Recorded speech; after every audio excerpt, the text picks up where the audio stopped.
My name is Anthony Mataloni, and I'm going to talk about editorial photography right now.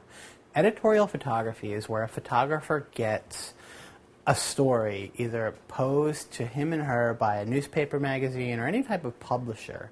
It could be web-based, could really be anything, where they're tagging along with a journalist or maybe even just an art director, someone who's trying to get the photographer to show a story from a point of view. Thus, it's editorial. Most of the time, it is documentary in nature, meaning that you're following a subject. It could be a doctor. It could be someone in a war zone. It could really be anything. And the more specific, usually, the easier it is for the photographer. Sometimes it's not that specific. It could say, capture the flavor of a small New England town. Now that, in a way, it's very vague. But as a photographer, it's your job to figure out how to do that.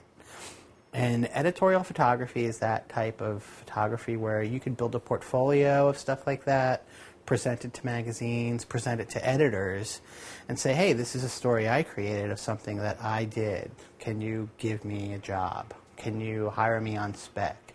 And that's a really great way to get into editorial photography is that, one photographer I know did surfers in Galveston, Texas, where she went down to Galveston for a year and just photographed a group of surfers all the time. And she presented it to a couple of magazines. Strictly, this was her assignment she gave herself. They really liked it, and then she got further assignments for this magazine. So that is what really is editorial photography.